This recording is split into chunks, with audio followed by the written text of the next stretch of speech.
삼성전자가 또다시 급락했습니다. 외국인들이 하루 만에 무려 1조 원을 매도했는데요. 하루 전 구글이 어닝 서프라이즈를 발표했죠. 매출은 1198억 달러로 전년 대비 24% 증가, 영업이익은 무려 30%가 증가했습니다. 근데 이상하죠? 어닝 서프라이즈임에도 구글 주가는 폭락했고 삼성전자 주가도 곧바로 곤두박질 친 겁니다. 이거 진짜 심각한 징조입니다.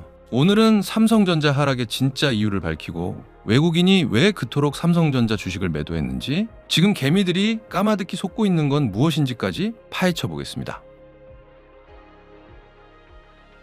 일단 구글이 하락한 이유는 이겁니다. 실적은 증가했지만 현금 흐름이 마이너스가 됐다는 것. 실제로 분기 기준 잉여현금 흐름이 마이너스 58억 5천만 달러로 적자 전환했거든요.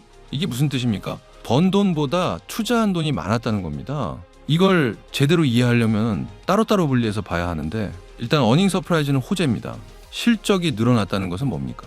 그간 시장에서 가장 걱정하던 것은 빅테크들이 지금 돈을 빌려서라도 공격적으로 투자하고는 있는데 이걸 회수할 수 있을지에 대한 의문이었잖아요. 근데 여전히 빅테크들은 건재하다라는 것을 보여준 사건이고 당연히 강력한 호재입니다. 그럼 이제 현금 흐름이 마이너스 났다는 건 왜 악재입니까? 실제로 남은 돈이 없고 오히려 까먹었다는 게 문제죠. 번 것보다 더 투자했으니까요. 근데요, 이게 진짜 악재입니까? 주식시장은요, 성장이라는 가치를 가장 귀하게 여깁니다. 기업이 멈춰 있지 않고 끊임없이 성장하는 것, 또 성장하기 위해 투자하는 것은 원래 호재입니다. 근데 지금 이걸 악재로 받아들였다는 겁니다. 도대체 왜 이렇게 된 걸까요? 도대체 지금 무슨 일이 벌어지고 있는 걸까요? 이런 일은 과거에도 수차례 반복됐었습니다. 1970년대 니프티 피프티라는 버블이 있었는데요. 시장을 주도했던 50개 종목이 시장을 엄청나게 끌어올린 버블이었죠. 근데요, 그때도 이 50개 기업들은 계속해서 어닝 서프라이즈를 발표했습니다. 그러니까 투자자들은 안심했죠. 실적이 잘 나오니까요. 마치 지금처럼요. 근데요, 어느 순간부터 이상하게 실적이 잘 나와도 오히려 주가가 하락하기 시작하더니 1973년 1차 오일 쇼크라는 악재를 맞아 마이너스 80% 시장이 급락했습니다. 버블이 터진 거죠. 그리고 지금과 가장 유사하다는 IT 버블 때는 어땠습니까? 그때도요, 야후, 마이크로소프트 등 대장주들의 실적은 계속 좋았어요. 그래서 사람들이 안심했죠. 이건 버블이 아니라 진짜다 라고요. 근데 어느 순간 좋은 실적을 발표해도 오히려 하락하기 시작한 겁니다. 정확히는 2000년 3월이었죠. 그때도 대장주들이 어닝 서프라이즈를 발표했지만 곧바로 시장이 마이너스 78% 폭락했습니다. 지금 상황과 완전히 똑같았던 겁니다. 즉 역사적으로 버블이 터지기 전에 나온 패턴이 지금 그대로 일어나고 있는 겁니다. 호재엔 반응하지 않고 악재에만 반응하는 패턴이요. 이게 삼성전자 주가가 하락한 근본적인 원인이라고 전 생각합니다. 여러분, 지금 이거 진짜 심각하게 생각하셔야 합니다. 이러다가 진짜 AI 버블이 터지면 상상도 못할 시장이 펼쳐질 수도 있으니까요. 누군가는 지금 이렇게 우리를 안심시킵니다. AI 시대는 이제 막 시작되었고 이건 거품이 아니라 진짜라고요. 맞습니다. AI 시대는 아직 시작도 안 했습니다. 누가 그걸 부정하겠습니까? 근데 그것과 주가는 다르다는 게 문제입니다. 이 차트를 보세요. 2015년부터 최고점을 찍었던 2018년까지의 에코프로의 차트입니다. 그때 어땠죠? 이제 전기차 시대가 시작된다며 에코프로의 주가가 미친 듯이 상승했습니다. 지금 기준으로 700원대인 주가가 6,000원까지 상승했으니까요. 엄청나죠? 근데 차트를 좀 돌려볼까요? 끝없이 상승할 것만 같던 주가가 곤두박질 쳤습니다. 무려 마이너스 70% 폭락이었죠. 분명 전기차 시대는 오고 있었지만 당시의 결과는 고점 대비 마이너스 70%였습니다. 물론 그 이후엔 주가가 결국 30만 원까지 찍었고 마이너스 70% 하락은 차트에 보이지도 않을 만큼 엄청난 급등을 하긴 했죠. 근데요, 그 30만 원까지 가는 길이 엄청나게 험난했었다는 겁니다. 그럼 여기서 우리가 얻을 교훈이 뭡니까? AI도 마찬가지일 수 있다는 겁니다. 이건 삼성전자 차트입니다. AI 시대가 시작되고 역사상 유례없는 폭등을 우린 얼마 전까지 경험했습니다. 근데요, 이게 에코프로가 되지 말라는 법이 없다는 겁니다. AI 시대는 당연히 이제 초입이지만 주가는 다를 수도 있다는 거죠. 그래서 AI 시대는 진짜 오고 있다는 말과 주가가 끝없이 오를 것이다 라는 말과는 다르다는 것을 꼭 아셔야 하고요. 그리고 더 중요한 건요, 장기적으로 삼성전자가 다시 상승할 것이란 걸 모르는 개미가 세상에 어디 있겠습니까? 근데 이 사실은 잘 모른다는 거예요. 에코프로가 30만 원 되기까지 마이너스 70%를 경험했었다는 사실을요. 그리고 버블이 터지는 징조가 나온 지금 삼성전자가 마이너스 70%가 되지 말라는 법은 없다는 것을요. 그럼 우린 어떻게 대비해야 할까요? 최근 재밌는 뉴스가 시장에 도배됐죠. 구글이 폭락하기 전 워렌 버핏이 구글 지분을 더 쓸어 담았다는 뉴스인데요. 이례적으로 워렌 버핏이 내가 직접 결정했다. 더 빨리 못 사서 아쉽다라고 하면서 시장에 더 이슈가 됐죠. 근데요, 잘 생각해보세요. 지금 구글 주식 폭락 나왔으니까 워렌 버핏도 수익률이 많이 깎였습니다. 근데 그분이 일반 투자자들처럼 걱정할까요?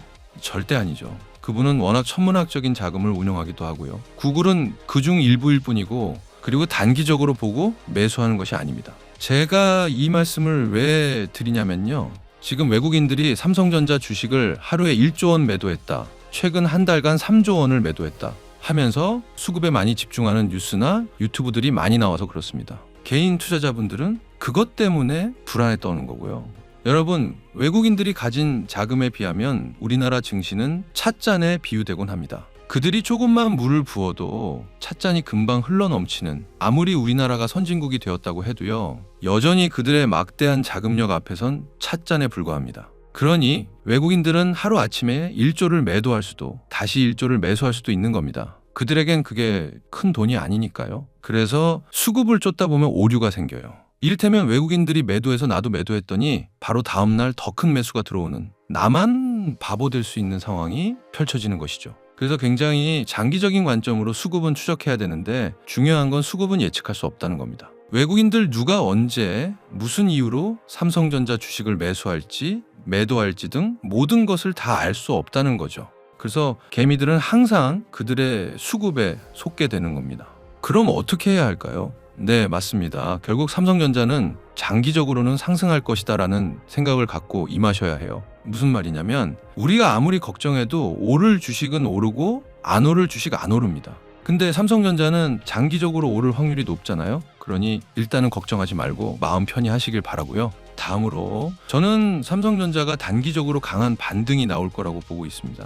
그것에 대해서는 제 지난 영상에 자세히 설명해 드렸는데, 맨 뒤에 영상 이어보기 올려드릴 테니 꼭 시청하시고요. 지난 영상에서 말씀드린 그 시그널이 나올 때 추가 매수를 좀 하는 정도면 손실의 상당 부분을 만회하거나 그 이상이 될 수도 있을 거라고 생각합니다. 그때가 되면 제가 또 영상에서 말씀드릴 테니 구독하기 하셔서 꾸준히 시청하시기 바랍니다. 그러니 일단 걱정하지 마시고 기다리면 되는데요. 우리가 해야 할 게 하나 더 있습니다. 삼성전자를 둘러싼 수많은 정보를 제대로 분석하는 것.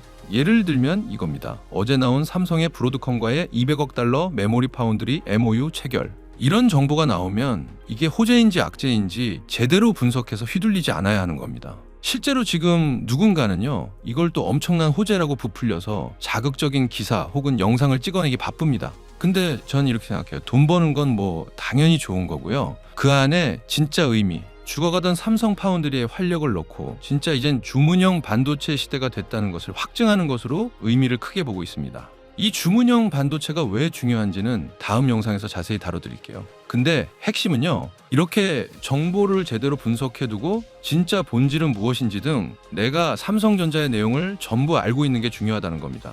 그래야 잘못된 정보나 외국인들 수급에 속으면서 놀아나지 않고 좋은 결정을 내릴 수 있으니까요. 그래서 지금부터 소개할 게 하나 있는데요.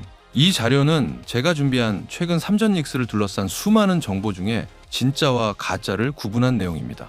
가짜 정보는 왜 이게 가짜이고 무시해도 되는지, 그리고 진짜 정보는 정확하게 쉽게 풀어놓은 자료입니다. 그리고 삼전닉스 손실 복구 플랜도 다 마련해뒀습니다. 시시각각 변하는 정보들 취합해서 매일 업데이트도 해드릴 거고요. 여러분들은 이 자료 하나만 봐도 다 될 정도로 만들어놨으니까 다들 꼭 받아가서 보시기 바랍니다. 이 자료들은 전부 무료입니다. 그리고 매수 매도 추천은 절대 아니고요. 근데 딱 하나, 여러분들이 진짜와 가짜를 구분하실 수 있게 해드립니다. 제가 이렇게까지 하는 이유는 여러분들께서 구독 눌러주시고 짧게 남겨주시는 응원 댓글이 우리 채널을 성장시키는데 정말 큰 힘이 되기 때문에 그렇고요. 이게 우리 모두가 윈윈하는 거라 생각합니다. 그럼 자료 받는 방법 알려드릴게요. 받으시는 방법은 첫째, 이 영상에 구독과 좋아요 한 번씩 눌러주시고요. 둘째, 고정 댓글에 있는 링크로 신청하시면 됩니다. 지금 바로 신청하시고요. 최근 유료 리딩방에서 제 정보만 빼가서 돈을 받고 파는 상황이 발생하고 있습니다. 그래서 우리 구독자인지 확인하고 자료 보내드리니까 반갑게 받아주시고요. 우리 리치맥스 팀은 절대 금전 요구를 하지 않으니 사칭에 주의하시기 바랍니다. 지금 바로 신청하시고요. 오늘의 한마디로 마치겠습니다. 버블 붕괴 조심, 그리고 외국인들에게 속지 말자. 지금까지 리치맥스 팀 서지훈이었습니다.